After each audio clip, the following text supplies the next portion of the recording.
Hello, so as a follow-up for my previous video where I unboxed and rambled on about this socket set, I thought I'd just make a little video showing the points I was saying about oiling the ball bearings where the sockets go on and oiling inside the ratchet. I thought I'd especially show how to open the ratchet because there are little parts inside and it would be quite easy to lose them and end up breaking your ratchet. So I thought, given that I've told people, you know, that opening it and oiling it is a good idea, I thought it's only fair that I show how to do it. So what you're going to need is a T8. This little T8 I've got, it's actually a security one with a hole in the middle, but that's fine, it still does the same job. So what I'm going to do is, if you move this lever to either side, it changes the direction it turns, but if you turn it in the middle, it disengages it. So I'm going to turn it to the middle, undo these screws, which actually were surprisingly not very tight. But then I guess you don't want to over torque them because you could snap them. Remove those two screws. Now the way these are assembled is this is a plastic lever and it has a pin which goes through the back which kind of stabilizes it and gives it a good pivot point. So you have to push that pin out. And there can be a bit of pressure there. So what I'm going to do is push on here and pull that way gently and see if I can get it to budge. I think it's started to move a little bit. Might have to push a bit harder. But the last thing I want to do is make it pop apart aggressively to the point where I end up losing the, losing parts. So let's see if it'll... It's okay, it's being a bit aggressive, a bit tight, so I've got a new idea. I'll lock that into there, then I can use that as leverage.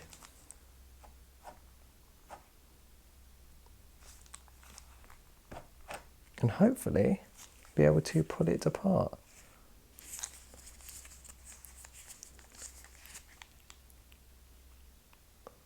I dare say if I aggressively pulled it, it would come out easily.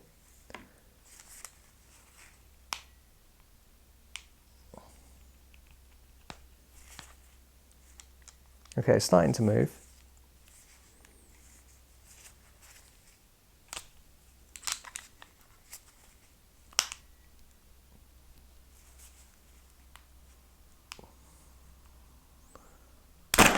Okay, there we go. It's popped apart. So that is far more challenging than it used to be. So I guess that's another feature they've improved. So there we go, now it's apart. So you can see inside, you've got these two pulls, which are actually marked positive and negative with a cross and a minus. So where I've turned that lever to the middle, they were away from this, so it hasn't disturbed them. So now I'll gently put that down for a second. Now come here, that's the little pin that I had to put out. The chip does look like metal. So if I press the release button, I can pop that off there, and that's great. So now I've got all my parts. All I'm going to do is drop this oil in here. This was a light, general purpose light oil, but it ran out and I topped it up with some 530 engine oil, which is quite a light engine oil, but a bit thicker than the usual oil that would be in here. Just put a few little drips. I won't soak it too much, because if you do, it just leaks out everywhere. I'm going to drip a little bit in here on top of this bearing.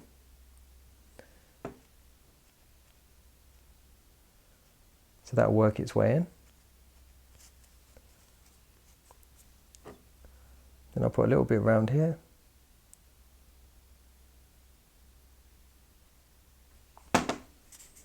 Smooth it around. I want to get a little bit on the actual teeth.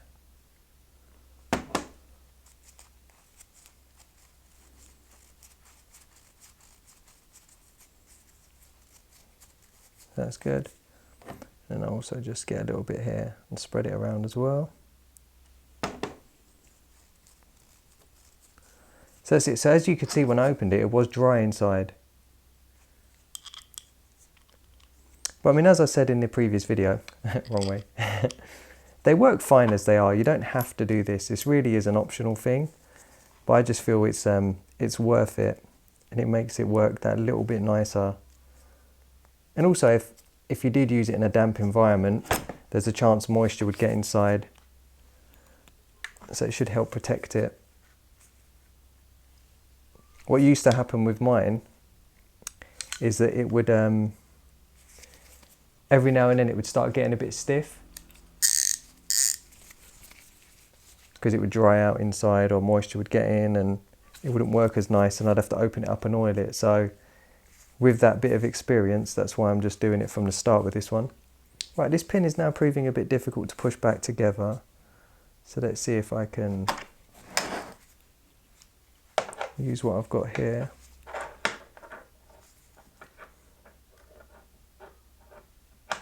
Okay, so that pin's on the socket. That's it, let's pop back now. So that's cool.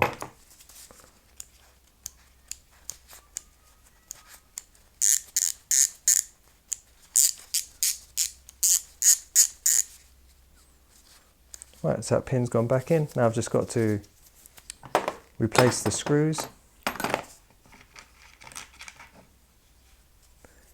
And seeing as they weren't too tight, I won't do them up too tight either. What you could possibly do, if you wanted to, is put a bit of thread lock on the end of the screws, a little bit of blue thread lock. I'm not going to. I'll only do it if they come loose. They're normally alright, but they can sometimes come loose on these cheaper ratchets.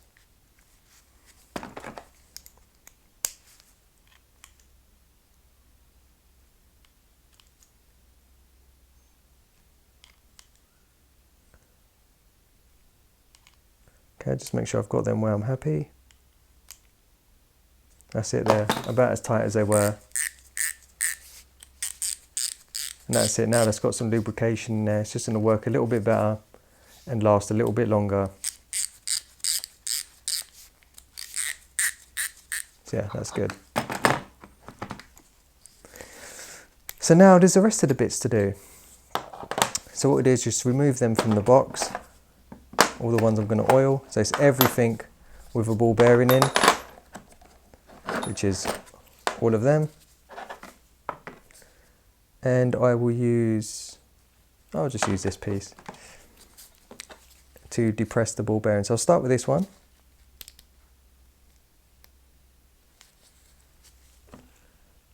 So then just get this little drip.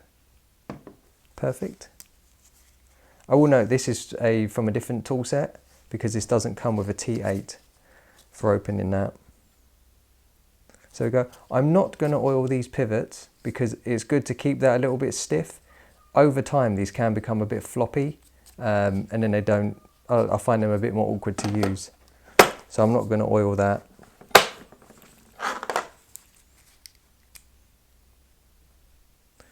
So this bit really is just easy, it's just use the socket on there, push it on partially so you can see the ball bearing, and it's partially depressed, and then that allows the oil to drip inside that ball bearing.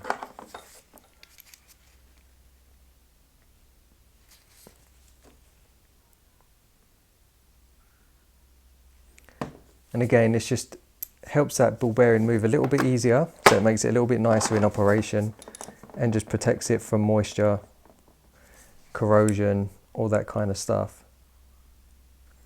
And it's not really much hassle to do this.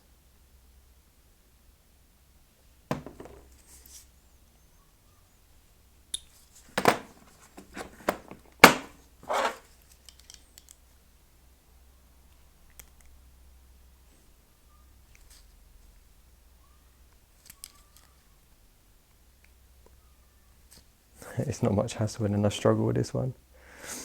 There we go, little drop in there.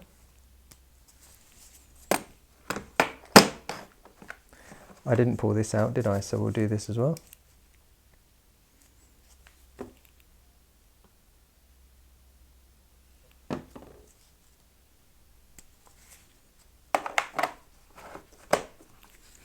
And now finally this one.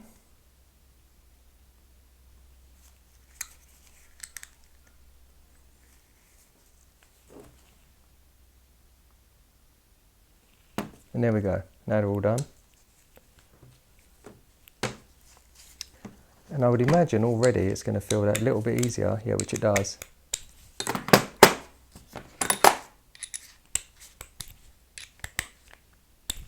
Yeah, so it does help free them up a little bit. So yeah, that's what I would call a worthwhile little thing to do. It just helps them work a little bit better.